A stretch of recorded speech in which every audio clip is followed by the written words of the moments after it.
Anything could happen early here. From the face-off, McPhee brings it in with Spurman. He scores! 9 seconds is all it took. Well, often they say overtime games will end quickly. Well, the oldest dance partners in the NHL, the Boston Bruins and the Montreal Canadiens. We thought we'd get the best dancer in the NHL. Marc Bergevin, GM of the Habs, to join us. Thanks so much, Marc, for doing this. Thoughts on the Boston series coming up? Well, the Boston Bruins and Montreal Canadiens, that's probably the best rivalry in all sports. And we're going to have our hands full with the Bruins. They're, they won the best team in the league this year, 117 points. So we know what's ahead of us. You brought in Thomas Vanek among the other moves you made through the year, Marc, and you said two interesting things. You mentioned defense wins championships, but you said we've brought in a player that can score goals. And with 20 goals in that first round in 4 games, defense the most important cog to winning a championship, or do you think you have to score your way to a Stanley Cup in this NHL? I personally believe you win with defense. I mean, obviously we need to score goals, but you can get into a 5-4, 6-5 hockey games.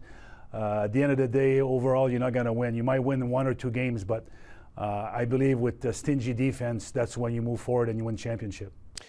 But special teams, maybe, Marc, it's funny because just watching the Flyers and the Blues yesterday with those opportunities with the man advantage, not being able to find that key goal when they need. Power play, penalty killings, obviously, there are keys. But to me, if I had to pick one or the other, I want to kill penalties. Obviously, every time you get a penalty, you get score on, you're not going to get much further. So you could always live with your power play not being on the top of his game, but the penalty killing has to be at the top of his game if you want to move forward. That's what I believe. Well, let me ask you about your defense in the first round and throughout the year then. Who's been sort of the key to driving that? The forwards helping or some of the pairings doing a job that's, or Carey Price? Which is it?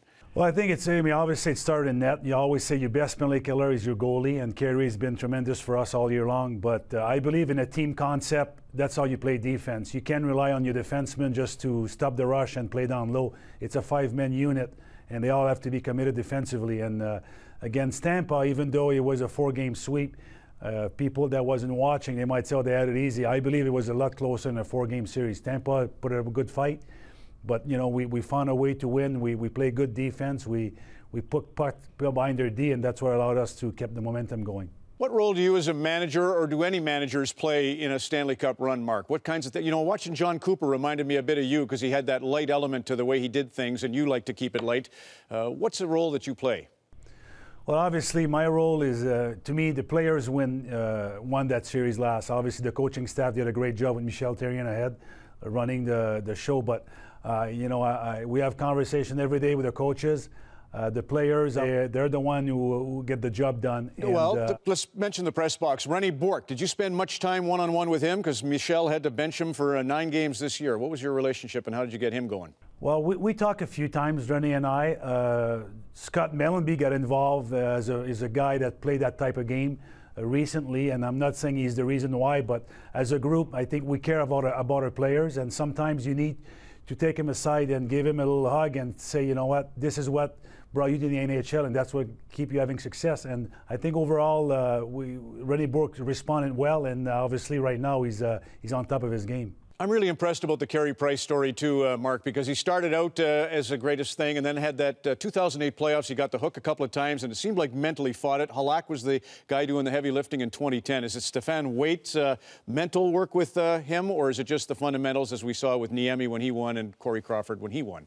Well, I think it's both. It's Carey's being more mature as a goaltender, and we all know that goalie sometimes takes a little longer to mature. And also you bring in a guy like Stéphane Waite, who had success in Chicago with won Stanley Cups with 2 different goalies, and then Niemi and Corey Crawford. So I think it was called the perfect storm, bringing Stéphane in and having Carey mature at the right time, and that's where we got now. Last time you met the Bruins, Marc, it was a good frisky affair. Emelin caught Lucic in the 2nd minute of the game. PK and Boychuk were going at it. There was Miller on Dale Weiss, who's been tremendous. That 4th line, Bourneval, Weiss, and Daniel Briere.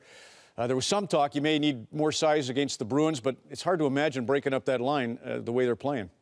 Well, they play very well. I mean, our success, I think, it's being able to roll 4 lines. That's how Michel likes to coach. And that's what give us success so far. But we'll see if Travis is healthy to go on Friday. Well, you can take a bow. You did a lovely job building this team. Good luck against the Boston Bruins. I was going to say both of us did a little dancing this past week, so it's a real. I'm glad you came on. I appreciate it very much. Give my thanks to Dominic and to Donald as well. Thanks, Ron. Thank you. Marc Bergevin, GM of the Montreal Canadiens, Donald Beauchamp, and Dominic Saillant from the public relations staff of the Habs, who will go against Boston come Friday.